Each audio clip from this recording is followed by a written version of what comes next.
Guys welcome to back my channel. তো আজকে আবার যাচ্ছি উদয়পুর মাতার বাড়ি। যাচ্ছি কার সঙ্গে সেটাও দেখাচ্ছি, আর যাচ্ছি কিভাবে সেটাও দেখাচ্ছি। চলো, তোমাদের সঙ্গে দেখা হবে। রাস্তাও দেখা হতে পারে, রাস্তার সিটও দেখাতে পারি, কিন্তু উদয়পুরে গিয়েও তোমাদেরকে দেখাতে পারি পুরো মাতার বাড়িটা ঘুরিয়ে। আমি অনেক ভিডিওতে দেখিয়েছি, কিন্তু আবার যাচ্ছি, আবার দেখাবো। মাকে বারবার দেখা খুবই ভালো, আর মাকে বারবার দেখতে কারোর মন ভরে না। বারবার দেখো, আনন্দ নাও। জয় মা কালী। চলো চলো, গাড়িতে বসে গেলাম যাওয়ার জন্যে। তো আমি ওয়েট করছি, আমার আরও 3-4 জন বন্ধু আসবে, ওদের বাড়ির সামনে ওয়েট করছি, ওরা আসছে। তো রাস্তায় অলরেডি এসে গেছে। এখন মাতার বাড়িতে যাব, মাকে আবার দর্শন করতে, মার চরণে আবার মাথা টিকতে যাব ওইখানে। কেন আমি মাঝে মধ্যে যেয়ে থাকি মার মন্দিরে, আমি বিশ্বাস করি মা সবাইকে রক্ষা করে। আমারও কিছু জীবনে প্রবলেম চলছে, সেটার জন্যে মার কাছে আবার জানাতে যাচ্ছি, মা আমার জীবনে প্রচুর প্রবলেম চলছে, তো সেটা মার কাছে চাইব। জানি অত বিশ্বাস আছে মা সব কিছু ঠিক করে দেবেন। তো আমি যাব, চলো তোমাদেরকেও দেখাবো। বাই। চলো, চলে আসলাম মাতার বাড়িতে। সবাইকে প্রসাদটা নেওয়ার সময় ভিডিওটা করতে পারিনি, কারণ আমি হাত ব্লক ছিল। তো চলো আস্তে আস্তে উঠি মন্দিরের দিকে মায়ের দর্শন করতে। বহুটা পথ জার্নি করে আসলাম মাকে দর্শন করতে। চলো, সকাল থেকেই প্রিপারেশন ছিল যে মার দর্শন করব। সকাল থেকে মনটা এরকম করছিল মাকে দেখতে যাব, মার দর্শন করতে যাব। তো চলে আসলাম। চলো তোমাদেরকেও দেখো। পিছন থেকে আবার কে জানি আমাকে পিছন থেকে ডাকছে, কেন জানি বুঝতে পারি না। তো তোমাদেরকেও দেখাচ্ছি। চলো,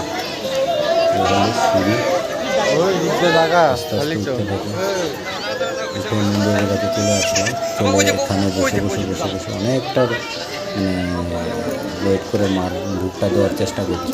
এই চূড়োটা দেখানোর চেষ্টা করছি তোমাদেরকে, দেখতে থাকো। চূড়াটা খুবই সুন্দর, মার মন্দির বলে কথা, খুবই সুন্দর। দেখো তোমরা, তোমাদেরকে যতটা পারছি আমি দেখানোর খুব চেষ্টা করছি। মাথা টেকে নিলাম মার একটা মন্দিরের একটা পিলারের মধ্যে, আরেকটা পিলার আছে, ওটাতে একটু মাথা টিকে নেবে। চলো, মাগো যা আছে।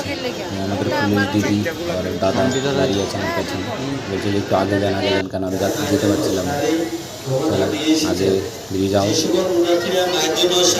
কষ্ট করে মায়ের দর্শন করা ভালো, সুযোগ না নিয়ে সবখানে সুযোগ নেওয়া ভালো না। মায়ের মন্দিরে যাও, শৃঙ্খলা রেখে করো, লাইন ধরে পুজো দাও, সেটাই ভালো। এ নয় যে সেটিং করে পুজো দিয়ে দেবো। সেটিং করলে অনেকটা করার আছে। আমার পেছনে দাদু আমাকে আজকে এই কথাটা না বললে না, দাদু আমাকে অনেকটা হেল্প করেছে। দাদু আমাকে 10 টাকা দিয়েছে, পরে টাকাটা কিছুতেই নিল না। আমি পায়ে ধরলাম, প্রণাম করলাম, দাদু তুমি টাকাটা নিলেই না। তারপরে আসলাম মন্দিরে মহাদেব, এখানে সেরে এখন আসলাম। ভিড় আজকে আমার মন্দিরে ভিড়, খুব ভিড় দেখতে পাচ্ছ তোমরা। চলো দেখতে থাকো। এত ভিড়, এত ভিড় এখন চলে আসলাম মন্দিরের ভিতরে।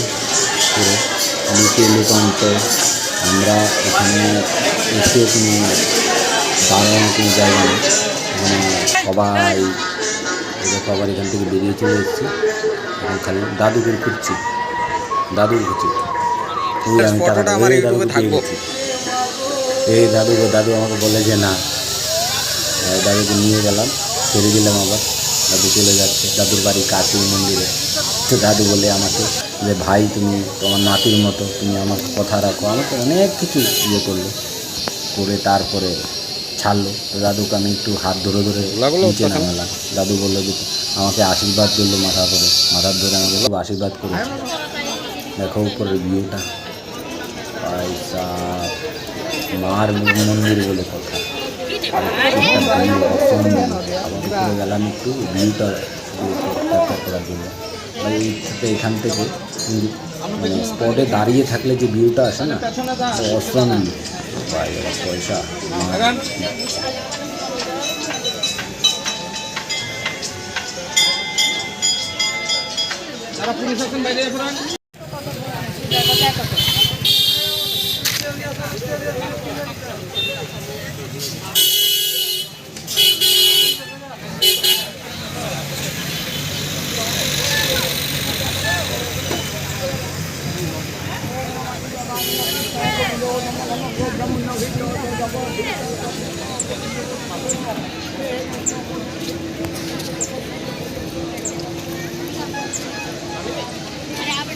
সব দেখে গা